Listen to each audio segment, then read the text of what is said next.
Morning welcome to 95 news ప్రతిక్షణం ప్రజాక్షేమం కోసం. ముందుగా పేపర్ వార్తా కార్యక్రమానికి స్వాగతం.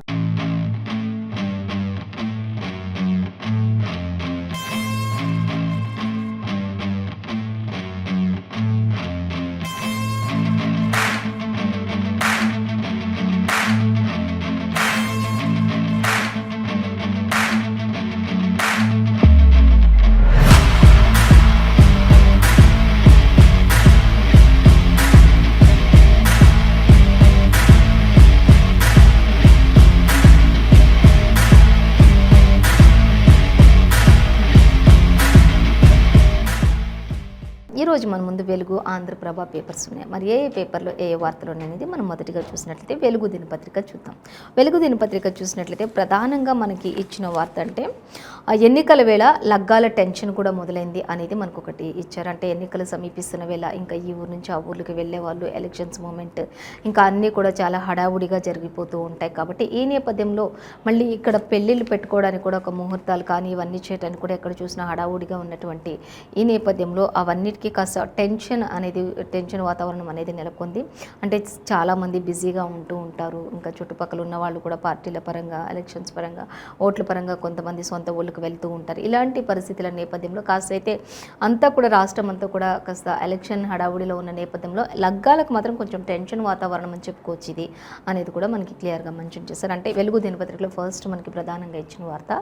సో అలాగే దానికి సంబంధించిన డీటెయిల్స్ కూడా ఇంకా మనం చూద్దాం.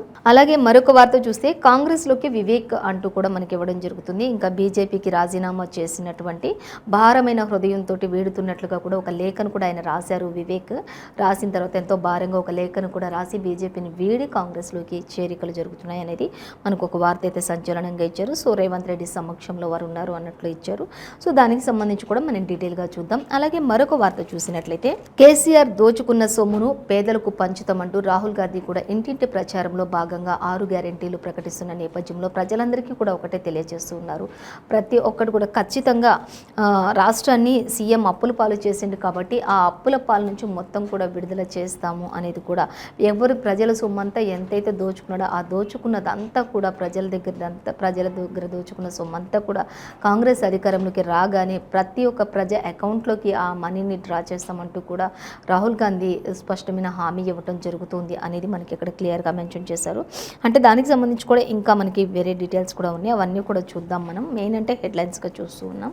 సో అలాగే మరొక వార్త చూసినట్లయితే వివేక్ చేరికతోటి కాంగ్రెస్ గెలుపు ఖాయమని కూడా అంటున్నారు. కాంగ్రెస్లోని మరింత జోష్ కొనసాగుతుంది అనేది కూడా ఇచ్చారు. వివేక్ ఇంకా చాలా భారమైన హృదయంతో అక్కడ మనకి బీజేపీని విడిచిపెట్టి ఇక్కడ మనకి కాంగ్రెస్లో చేరడం జరుగుతుంది అంటూ కూడా మనకి ఇవ్వడం జరుగుతుంది. సో దానికి సంబంధించి కూడా మరిన్ని డీటెయిల్స్ కూడా మనం చూద్దాం. అలాగే ఇంకా మరొక వార్త మనం చూసినట్లయితే ఇక లిక్కర్ మాఫియాకు బీఆర్ఎస్ టికెట్లు అంటూ ఇచ్చారు. లిక్కర్ అంటూ కిషన్ రెడ్డి వ్యాఖ్యానిస్తూ ఉన్నటువంటి పరిస్థితి మనం ఇక్కడ గమనించవచ్చు. మొత్తంగా అయితే లిక్కర్ మాఫియా ఎవరైతే ఉన్నారో వాళ్ళందరికీ మళ్ళీ టికెట్లు ఇస్తున్నారు అంటూ కూడా బీఆర్ఎస్ అధినేత అయినటువంటి కిషన్ రెడ్డి కూడా మాట్లాడుతూ ఉన్నటువంటి పరిస్థితి. సో దానికి సంబంధించిన కూడా డీటెయిల్స్ చూద్దాం. అలాగే ఇంకొక వార్త మనం చూసినట్లయితే నాలంటూని పోగొట్టుకోవద్దు అంటూ నా లెక్క దళితుల గురించి ఆలోచించే నాయకులు రారు అంటూ కూడా సీఎం కేసీఆర్ మాట్లాడుతున్నటువంటి పరిస్థితి. సీఎం కేసీఆర్ ఒకటే చెప్తున్నారు, నాలాంటి ముఖ్యమంత్రిని వదులుకోవడం, పోగొట్టుకోవడం మీ యొక్క దురదృష్టం అనుకోవాలి, నాలాంటి వాడిని వదులుకోవద్దని కూడా ఆయనే అందరికీ ప్రజలను ఉద్దేశించి మాట్లాడుతున్నారు. నేను చాలా మంచివాడిని, నా లెక్క దళితుల గురించి ఆలోచించేవాడు ఎవరు ఉండరు అని అన్నారు. కానీ ఇతర ప్రతిపక్ష పార్టీలు కానీ, అధికార పార్టీ బీజేపీ కానీ అని చెప్పేది ఒకటే ఉంది, దళితుని ముఖ్యమంత్రిని చేస్తా అన్న హామీ ఏమైంది సీఎం కేసీఆర్ అంటూ కూడా ప్రతి ఒక్కరు కూడా క్వశ్చన్ చేస్తున్నటువంటి పరిస్థితి. దానికి ఇంతవరకు ఆన్సరే తెలియదు. సో అయినప్పటికీ కూడా మళ్ళీ ఇక్కడ చెప్తూ ఉన్నారు సీఎం కేసీఆర్, నాలంటోని పోగొట్టుకోకండి, అసలు దళితుల గురించి నాలాగా ఆలోచించే నాయకుడు ఎవ్వరు కూడా ఉండరు అంటూ కూడా సీఎం కేసీఆర్ చెప్తూ ఉన్నారు. అలాగే ఇంకా దానికి సంబంధించినటువంటి మరిన్ని డీటెయిల్స్ కూడా మనం చూద్దాం. అలాగే ఇంకా సెన్సేషన్ కోసమే ఎంపీపై దాడి చేశారంటూ సిద్దిపేట సిపి శ్వేత వెల్లడించినట్లుగా తెలుస్తుంది. మొత్తం ఒక సెన్సేషనల్ హాట్ టాపిక్ అనేది ఉండాలి కాబట్టి ఈ విధమైనటువంటి హత్యాయత్నం జరిగింది అంటూ కూడా మరి ఇక్కడ చెప్పడం జరుగుతుంది. ఎంపీపై దాడి జరిగింది అంటూ సిద్దిపేట సిపి శ్వేత వెల్లడించారు కొన్ని విషయాలు. ఆ విషయాలు కూడా మనం తెలుసుకుందాం. అలాగే అన్నారం బ్యారేజీకి 10 బొంగలు అంటూ ఇచ్చారు. ఇక పడవల్లో కూలీలను పంపి మరి ఇసుక బస్తాలు వేయిస్తున్నటువంటి ఇంజనీర్లు అంటూ కూడా మనకి ఇక్కడ క్లియర్గా మెన్షన్ చేశారు. సో దానికి సంబంధించి ఇంకా డీటెయిల్స్ చూద్దాం. వాటర్ లీకేజీని ఆపేందుకు ఈ ప్రయత్నాలన్నీ కొనసాగుతున్నాయంటూ కూడా చెప్తున్నారు. 4 చోట్ల పైకి కనిపిస్తున్నటువంటి బుడగలు, అలాగే గేట్ తెరిచి కిందికి 2000 క్యూసెక్ క్యూసెక్ల వరకు కూడా నీటిని విడుదల చేసినటువంటి అధికారులు అంటూ కూడా ఇచ్చారు. బ్యారేజీకి సంబంధించి ఎలాంటి ప్రమాదం అయితే లేదంటున్నటువంటి ఈ గత నెల 21న మేడిగడ్డలో జరిగినటువంటి కుంగినటువంటి పిల్లలకు సంబంధించినటువంటి డీటెయిల్స్ ఇవి అని మనం గమనించవచ్చు. అలాగే ఇక ఫస్ట్ ప్రధానంగా ఇచ్చినటువంటి వార్త గురించి మనం చూసినట్లయితే ఎన్నికల వేళ లగ్గాల టెన్షన్ అంటూ ఇచ్చారు. ఇంకా ఈ నెలలోనే 1,00,000కు పైగా ముహూర్తాలు ఉండడం నేపథ్యంలోని ఇక పోలింగ్కు ముందు రోజువారీగా వివాహాలు, అలాగే పోలింగ్కు ముందు నుంచే భారీగా వివాహాలు జరుగుతున్న నేపథ్యంలో ఇంకా పోలింగ్ శాతం కూడా తగ్గుతుందేమోనని అభ్యర్థులు ఒకలాంటి గుబులు కూడా మొదలైంది. అలాగే అట్ ది సేమ్ టైంలో ఈ యొక్క పోలింగ్లు జరుగుతున్న నేపథ్యంలో కొంతమంది పెళ్లిళ్లకు హాజరవుతారా కారా అని చెప్పేసి కూడా ఇటు లగ్గాలకు వాళ్ళు కూడా టెన్షన్ పడుతున్నటువంటి పరిస్థితి కొనసాగుతుంది. సో దీనివల్ల మాత్రం ఇటు ఒక నెలలోనే లక్షల పైగా ఈ యొక్క పెళ్లిళ్ళు ఉన్న నేపథ్యంలో ఇటు అధికారులకి కాస్త టెన్షన్ వాతావరణం చెప్పుకోవచ్చు. ఇటు పెళ్లి చేస్తున్న కుటుంబాల్లో కూడా కాస్త టెన్షన్ వాతావరణం చెప్పుకోవచ్చు. ఎందుకంటే ఇరువురికి కూడా కొంతమంది మరి ఓట్లు దండుకోవడానికి చూసుకున్నట్లయితే మరి ఎలక్షన్ మూమెంట్లో ఓట్లకి ఉంటారో ఉండరో జనాలు అనేది ఒకటైతే, మరి వస్తారో రారో ఓట్ల నేపథ్యంలో అంటూ అటు ప్రజలు కూడా రెండు రకాలుగా కూడా ఇద్దరు వ్యక్తులు కూడా టెన్షన్ పడుతున్నటువంటి పరిస్థితి అయితే ఉంది అని చెప్పేసి మనకి ఇక్కడ ఇచ్చారు. సో దానికి సంబంధించినటువంటి ఇంకా మరిన్ని డీటెయిల్స్ అయితే మనకి 4th పేజ్లో ఇచ్చారు, గమనించవచ్చు. అలాగే ఇంకా చూసినట్లయితే కాంగ్రెస్లోకి వివేక్ అంటూ ఒక సెన్సేషనల్ హాట్ టాపిక్ అని చెప్పుకోవచ్చు మనం ఇది ఈరోజు. సో అయితే బీజేపీకి రాజీనామా చేశారు, భారమైన హృదయంతో వీడుతున్నట్టుగా ఒక లేఖ కూడా రాశారు ఆయన వివేక్ అంటూ కూడా మనకి ఇక్కడ ఇచ్చారు. ఇక కుమారుడు వంశీకృష్ణతోటి కలిసి రాహుల్ సమక్షంలోని కాంగ్రెస్లో చేరిక కూడా జరిగింది అంటూ ఇచ్చారు. ఫోన్ చేసి మరి పార్టీలోకి ఆహ్వానించిన ఏఐసిసి చీఫ్ మల్లికార్జున ఖర్గే అంటూ కూడా మనకి ఇక్కడ క్లియర్గా మెన్షన్ చేశారు. సో దానికి సంబంధించి ఇక్కడంతా రేవంత్ రెడ్డి సమక్షంలో మీడియాతోటి కూడా ఆయన మాట్లాడుతూ ఉన్నటువంటి పరిస్థితి, ఆల్రెడీ ఆయన కాంగ్రెస్ కండువా కప్పుకొని మాట్లాడుతున్నటువంటి దృశ్యాలను కూడా మనకి ఇక్కడ పిక్స్ రూపంలో ఇచ్చారు, చూడొచ్చు. కాంగ్రెస్లో చేరినటువంటి తర్వాత రేవంత్ రెడ్డిని కలిసి మీడియాతో మాట్లాడుతున్నటువంటి వివేక్ వెంకటస్వామి, చిత్రంలో ఆయన కుమారుడు వంశీకృష్ణ కూడా ఉన్నారు. ఇంకా ఇతరత్ర మంత్రులు, నేతలు అందరి సమక్షంలోనే ఆయన ఎంతో భారమైన హృదయంతో బీజేపీని విడి కాంగ్రెస్ పార్టీలో చేరాను అంటూ కూడా చెప్తున్నారు. ఇంకా వివేక్ వెంకటస్వామి కాంగ్రెస్ పార్టీలోకి చేరిన నేపథ్యంలో ఇంకా కాంగ్రెస్కి ఇంకొంచెం బలం చేకూరినట్లయింది అంటూ కూడా మనకి ఇక్కడ క్లియర్గా మెన్షన్ అవుతుంది. సో అలాగే ఇక కాంగ్రెస్తో గెలుపు ఖాయం అంటూ కూడా వివేక్ వెంకటస్వామి ఎప్పుడైతే మరి కాంగ్రెస్ పార్టీలో చేరారో ఇంకా కాంగ్రెస్ గెలుపు పక్కా అంటూ ఒక మరి ధీమా వ్యక్తం చేస్తూ ఉన్నటువంటి పరిస్థితి కూడా కొనసాగుతూ ఉన్నట్లుగా మనకి ఇక్కడ ఇచ్చారు. సో అలాగే మరొక వార్త మనం చూసినట్లయితే కేసీఆర్ దోచుకున్న సొమ్మును పేదలకు పంచుతామంటూ రాహుల్ గాంధీ ఇక్కడ ఒక కుటుంబాన్ని కలిసి ఆయన ఎంతో స్పష్టంగా కుటుంబానికి హామీ ఇస్తున్నారు. ఆయనతో పాటు టీపీసీసీ అధ్యక్షులు రేవంత్ రెడ్డి కూడా ఉన్నట్లుగా మనం గమనించవచ్చు. రాష్ట్రాన్ని సీఎం అప్పుల పాలు చేస్తున్నట్టు రాహుల్ చెప్తూ ఉన్నటువంటి పరిస్థితి. అలాగే ఇంకా ఒకదాని తర్వాత ఒకటి కాళేశ్వరం పిల్లర్లు కూడా కుంగుతూ ఉన్నాయంటూ కూడా చెప్తున్నారు. ఇప్పుడు మేడిగడ్డ పిల్లర్లు ఏ విధంగా అయితే కుంగిపోయాయో, కానీ అధికారులు అయితే దాని ద్వారా ఎటువంటి ఇబ్బంది లేదు, ఎటువంటి ప్రమాదం అయితే జరగదు అంటూ చెప్తూ ఉన్నప్పటికీ కూడా కానీ ఆ బ్యారేజ్ కుంగిపోయిన నేపథ్యంలో అక్కడ జరిగినటువంటి ఆ యొక్క నిర్మాణ లోపం కావచ్చు, మరి తాత్కాలికంగా మరి దానిని లక్షల కోట్లు దండుకొని మరి దానికి తాత్కాలికమైన నిర్మాణాలు చేపట్టి ఉండొచ్చు అంటూ కూడా చెప్తున్నటువంటి పరిస్థితి. దాని ద్వారా మెల్లగా జరిగేది నెక్స్ట్ కాళేశ్వరం ప్రాజెక్టే అంటూ కూడా చెప్తున్నారు. కానీ అదృష్టం కొద్దీ అక్కడ ఎటువంటి ప్రమాదాలు అయితే, ప్రాణ నష్టాలు అయితే జరగలేదు. కానీ ఒకవేళ అదే జరుగుంటే చాలా పెద్ద ఎత్తున ప్రమాదాలు జరిగి ఉండొచ్చు అంటూ కూడా ఇచ్చారు. ఇప్పటికైతే మరి దాని నిర్మాణంలో అయితే ఎటువంటి లోపాలు లేవు అనేది మాత్రం మనకి వినిపిస్తుంది. సో కానీ ఇంకా ప్రమాదాలు పొంచి ఉన్నాయి, ఇంకా ఒకదాని తర్వాత ఒకటి జరుగుతూనే ఉంటాయి అంటూ కూడా ఇటు కాంగ్రెస్ నేతలు చెప్తూ ఉన్నారు. అంటే కాళేశ్వరం ప్రాజెక్టు కూడా అవి పిల్లర్లు కుంగిపోయే అవకాశం ఉండొచ్చు అంటూ కూడా చెప్తున్నారు. ఇంకా ధరణితోటి 20 లక్షల మందికి పైగా రైతులకు నష్టం వాటిల్లింది. కాంగ్రెస్ అధికారంలోకి రాగానే ధరణిని ఎత్తివేస్తామంటూ కూడా చెప్తూ ఉన్నారు. అలాగే 2% ఓట్లు వచ్చే బీజేపీ బీసీని ఎట్లా సీఎం చేస్తుందని ప్రశ్నించారు అంటూ కూడా క్వశ్చన్ చేస్తూ ఉన్నారు ఇక్కడ. అలాగే ఆత్మహత్య చేసుకున్న రైతు కుటుంబాన్ని పరామర్శించినటువంటి ఉమ్మడి మహబూబ్ నగర్లో కాంగ్రెస్ బస్సు యాత్ర సందర్భంగా వారి కుటుంబానికి వెళ్ళి మరి అక్కడ వారిని పరామర్శించారు అనేది కూడా మనకి ఇక్కడ క్లియర్గా మెన్షన్ చేశారు. రాహుల్ అలాగే రేవంత్ ఇతర కాంగ్రెస్ నేతలందరూ కూడా ఆ కుటుంబాన్ని పరామర్శిస్తున్నటువంటి పరిస్థితి. మేము రాగానే కులగణన జరుగుతుంది అంటూ కూడా రాహుల్ గాంధీ చెప్పడం జరుగుతూ ఉన్నటువంటి పరిస్థితి. అలాగే ఇంకా దానికి సంబంధించిన మరిన్ని డీటెయిల్స్ కూడా మనకి 2nd పేజ్లో ఇచ్చారు. మెయిన్ అంటే మనకి ఇంకా ఖచ్చితంగా కేసీఆర్ దోచుకున్న సొమ్మునంతా మళ్ళీ నెక్స్ట్ రాబోయే రోజుల్లో ప్రజలకే ఇవ్వడానికి ముందుకు వస్తున్నట్లుగా చెప్తూ ఉన్నారు. అలాగే ఇంకా నేడు మేడిగడ్డకు రాహుల్ ప్రయాణించబోతున్నారు, అక్కడ పర్యటించబోతున్నారు అంటూ కూడా మనకి ఇక్కడ ఇచ్చారు. కుంగిన పిల్లర్లను పరిశీలన చేయడానికి బ్యారేజ్ దగ్గరకు రాహుల్ వెళ్ళబోతున్నారు అనేది కూడా మనకి ఇక్కడ ఇచ్చారు. అయితే బ్యారేజ్ వద్ద మేనిఫెస్టోకు కలెక్టర్ అనుమతి ఉంది. ఉదయం 8 నుంచి అలాగే 11 గంటల వరకు పర్మిషన్ అయితే అయితే ఇచ్చినట్లుగా తెలుస్తుంది.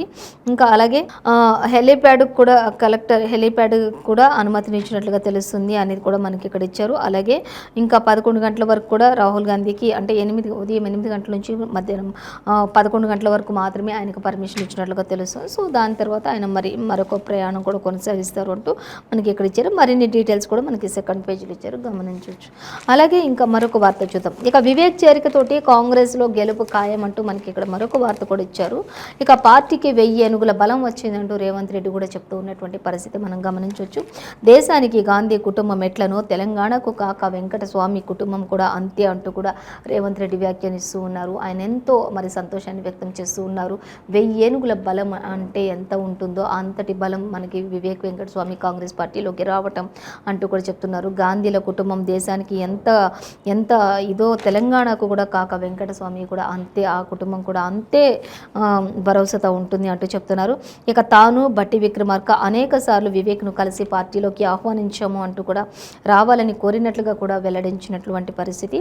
అలాగే కేసీఆర్ను గద్దెదించేందుకు కలిసికట్టుగా పోరాడతామంటూ వివేక్ వెంకటస్వామి కూడా కాంగ్రెస్ పార్టీ కండువా కప్పుకొని మాట్లాడడం జరుగుతుంది అనేది కూడా మనకి ఇక్కడ క్లియర్గా మెన్షన్. సో అలాగే మరొక వార్త చూద్దాం.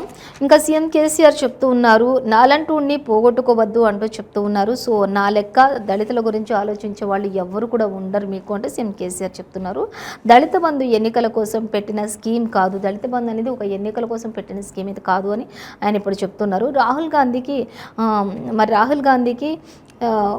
ఎద్దు తెలవదు పొద్దు తెలవదు అన్నట్లుగా ఎద్దు తెలవదు వ్యవసాయం తెలీదు రాహుల్ గాంధీని ఏం నమ్ముతారు మీరు అంటూ కూడా చెప్తూ ఉన్నారు. అయితే ఓట్లైన తెల్లారే మళ్ళీ సత్తుపల్లిలో దళిత బంధు ఉంటుంది అంటూ కూడా చెప్తున్నారు. డబుల్ బెడ్రూమ్ల గురించి కూడా ఆయన మాట్లాడుతున్నారు. సింగిల్ రోడ్డు ఉంటే ఆంధ్ర సత్తుపల్లి ఇల్లందు సభల్లో కామెంట్స్ కూడా చేస్తూ ఉన్నటువంటి పరిస్థితి కొనసాగుతుంది అంటూ ఇచ్చారు. మొత్తంగా అయితే నేను డబుల్ బెడ్రూమ్లు ఇచ్చినంత ఇదిగా సింగిల్ రోడ్లు ఏ విధంగా ఉన్నాయి, ఇప్పుడు రోడ్లు ఏ విధంగా ఉన్నాయి అంటూ చెప్తున్నారు. ఓట్లైన తెల్లారే సత్తుపల్లిలో మళ్ళీ దళిత బంధు ఉంటుంది అంటూ కూడా ఆయన చెప్తూ ఉన్నారు. అలాగే నా లెక్క వ్యవసాయం గురించి కానీ ఎద్దుల గురించి కానీ రాహుల్ గాంధీకి తెలియదు, రాహుల్ గాంధీకి వ్యవసాయం అంటే ఏంటి ఎద్దులు అంటే ఏంటి ఏం తెలియదు అంటూ కూడా ఆయనను ఎట్లా నమ్ముతారు మీరు అంటూ కూడా చెప్తూ ఉన్నారు. నాలాగా దళితులను ఆలోచించేవాడు ఎవరు ఉండరు అంటూ కూడా చెప్తున్నారు. ఇక దళిత బంధు ఎన్నికల కోసం పెట్టిన స్కీమ్ అయితే కాదు అంటూ కూడా ఆయన స్పష్టంగా చెప్తూ ఉన్నటువంటి పరిస్థితి. సో మరొక వార్త మనం చూద్దాం. చూసినట్లయితే ఇక లిక్కర్ మాఫియాకు బీఆర్ఎస్ టికెట్లు అంటూ హామీల పేరిట కాంగ్రెస్ మోసాలు అంటూ కిషన్ రెడ్డి చెప్తూ ఉన్నారు. ఇంకా ఆయన చెప్పేది ఏంటి అనేది చూసినట్లయితే రాష్ట్ర ప్రజలు బీజేపీని ప్రత్యామ్నాయంగా చూస్తూ ఉన్నారు అంటూ కూడా చెప్తూ ఉన్నారు కిషన్ రెడ్డి. అలాగే వెనుకబడి ఉన్నటువంటి ప్రాంతాల్లో కూడా పార్టీకి ఆదరణ పెరుగుతుందని కూడా కొన్ని వ్యాఖ్యలు చేశారు కిషన్ రెడ్డి అనేది మనకి ఇక్కడ క్లియర్గా మెన్షన్ చేశారు. అలాగే ఆదరణ పెరుగుతుందని చెప్పేసి బీజేపీలో చేరిన బీఆర్ఎస్ ఎమ్మెల్యే రాథోడ్ అంటూ కూడా ఇచ్చారు. రాథోడ్ బాపురావు, కాంగ్రెస్ నేతలు చెల్లమల్ల కృష్ణారెడ్డి, సుభాష్ రెడ్డి వీళ్ళంతా కూడా మళ్ళీ బీజేపీలో చేరికలు కొనసాగాయి అంటూ కూడా చెప్తూ ఉన్నారు. అలాగే ఇవాళ బీజేపీ 3వ జాబితా కూడా రిలీజ్ చేస్తున్నాం అంటూ కూడా కిషన్ రెడ్డి చెప్పడం జరుగుతుంది. 40 మంది నుంచి 45 మందితో లిస్టు ఉంటుంది. మోదీ ఆధ్వర్యంలో సిఈసి మీటింగ్, జనసేనకు ఇచ్చే సీట్లపై కూడా నో క్లారిటీ అంటూ కూడా ఇచ్చారు.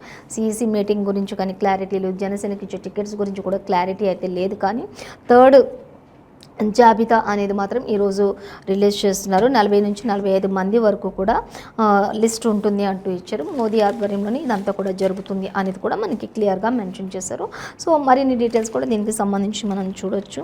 అలాగే ఇక ఆంధ్రప్రభ పేపర్ చూద్దాం. ఆంధ్రప్రభ దినపత్రిక చూసినట్లయితే మనకి ఎర్రవల్లిలోని రాజశ్యామల యాగం అంటూ మనకి ఇక్కడ ఇవ్వడం జరుగుతుంది. అంటే సీఎం కేసీఆర్ దంపతులు ఇద్దరు కూడా అక్కడ మరి యాగం చేశారు, రాజశ్యామల యాగం చేశారు. ఆ యాగంలో కూడా ఆయన ఒకటే చెప్తున్నారు, నేను చాలా మంచి సీఎంను, నాలాగా ప్రజల గురించి ఆలోచించేవారు ఎవ్వరు లేరు, దళితుల గురించి ఆలోచించేవారు ఎవ్వరూ లేరు. మీరు అవన్నీ ఇప్పుడు వ్యవసాయం అంటే ఏంటో తెలియని వాళ్ళని, ఎద్దులు అంటే ఏంటో తెలియని వాళ్ళని, గొర్రెలు అంటే ఏంటో తెలియని వాళ్ళని తెచ్చుకొని మీరు ఏం చేస్తారు అంటూ కూడా చెప్తున్నారు. కాబట్టి మళ్ళీ నన్నే గెలిపించుకోండి అంటూ కూడా ఆయన చెప్తున్నారు. నేను మీ అందరి గురించి మంచిగా ఆలోచిస్తున్నాను, మళ్ళీ నన్నే గెలిపించుకోండి అన్నట్లుగా ఆయన ఎర్రవల్లిలోని రాజశ్యామల యాగంలో కూడా ఆయన ఇదే ప్రస్తావన తీసుకొచ్చినట్లుగా తెలుస్తుంది. సో దానికి సంబంధించిన డీటెయిల్స్ మనకి ఇక్కడ కూడా ఇచ్చారు. ఆల్రెడీ మనం మనం దాని గురించి ఇంతకుముందే చెప్పుకుందాం. వెలుగు దినపత్రికలో సేమ్ యాజ్ ఇట్ ఈజ్ ఇదైతే మనకి ప్రధానంగా ఇచ్చారు ఇక్కడ ఆంధ్రప్రభ పేపర్లో. సో మరొక వార్త చూస్తే ఇక దుమ్ము లేపాలి అంటూ డబ్బు మదంతో రాజకీయాల అలా చేసే వాళ్ళ దుమ్ము మనం లేపాలి అంటూ సీఎం కేసీఆర్ మొత్తం కూడా ఇప్పుడు మనకి ఆంధ్రప్రభ పేపర్లో అయితే మొత్తం కూడా టైట్ పై ఫైట్ అంటూ కూడా మనకి ఇక్కడ ఇచ్చారు. గెలిపే టార్గెట్గా ప్రత్యేక టాస్క్ పెట్టుకున్నారు సీఎం కేసీఆర్ అనేది కూడా మనకి ఇక్కడ ఇవ్వడం జరుగుతుంది. ఇక వాళ్ళకు డిపాజిట్లు కూడా రావు అంటూ మంత్రి కేటీఆర్ కూడా చెప్తూ ఉన్నారు. సో మొత్తంగా అయితే మనకు ఒక హాఫ్ పేజ్ అంతా కూడా మనకి ఇదే ఇవ్వడం జరుగుతుంది. సో దీనికి సంబంధించి ఇంకా మరిన్ని డీటెయిల్స్ కూడా చూద్దాం. అలాగే ఇంకా మరొక దగ్గర చూస్తే అన్నారం బ్యారేజీలో బొంగోలు అంటూ మనకి ఇక్కడ ఇచ్చారు. సో మొత్తంగా అయితే ఇసుకతోటి పడవలలో ఇసుకను పంపించేసి అక్కడ బ్యారేజ్ అంతా కూడా కుంగిపోయిన దాన్ని సరి చేయడానికి వాటర్ లీకేజ్ కాకుండా ఉండడానికి చేస్తున్న ప్రయత్నాలని చెప్పుకోవచ్చు. ఇప్పటికే 2000 క్యూసెక్ల నీటిని కూడా దిగువకు విడుదల చేసినట్లుగా తెలుస్తుంది అధికారులు అంటూ కూడా మనకి ఇక్కడ ఇచ్చారు. ఇక దుబ్బాక ఏం చేద్దామంటూ కూడా మనకి ఎంపీ కొత్త ప్రభాకర్ రెడ్డిపై జరిగినటువంటి హత్యాయత్నం కేసుకు సంబంధించి మరి ఆయన ప్రస్తుతం ఆరోగ్యంగా ఉన్నారు, కానీ ఆయన యశోదలో ట్రీట్మెంట్ తీసుకుంటూ ఉన్నారు. సో ప్రస్తుతానికి దుబ్బాకను ఏం చేద్దాం ఆసుపత్రిలో ప్రభాకర్ రెడ్డి బరిలో, అలాగే సతీమణి లేదా కుమార్తె భారస సమాలోచనలు చేస్తూ ఉంది అంటూ కూడా ఇచ్చారు. సో మొత్తంగా ఆయన సతీమణికా లేకపోతే ఆయన బిడ్డకా ఎవరికి ఏం చేద్దామంటూ కూడా దుబ్బాక గురించి ఆలోచన చేస్తున్నటువంటి పరిస్థితి కొనసాగుతుంది అంటూ ఇచ్చారు. సో డీటెయిల్స్ అయితే మనం చూద్దాం మళ్ళీ. అలాగే మరొక వార్త మనం చూసినట్లయితే కేసీఆర్ అవినీతికి కాళేశ్వరం బలైపోతుంది అంటూ ఇక్కడ కాంగ్రెస్ నేతలు కూడా చేస్తూ ఉన్నారు. ఇప్పటికే మరి మేడిగడ్డ బ్యారేజ్ కూడా కుంగిపోయిన విషయం ఆల్రెడీ మనకి తెలిసింది. సో దానికి సంబంధించి డీటెయిల్స్ చూద్దాం. ఇప్పుడైతే ఇంకా కేసీఆర్ అవినీతికి ఇంకా కాళేశ్వరం కూడా బలైపోతుంది నెక్స్ట్ అంటూ కూడా చెప్పడం జరుగుతుంది. ఎవరి చెవిలో భాజపా పువ్వులు పెడుతుంది అంటూ కూడా చెప్తూ ఉన్నారు, ఎద్దేవా చేస్తున్నారు కాంగ్రెస్ నేతలు.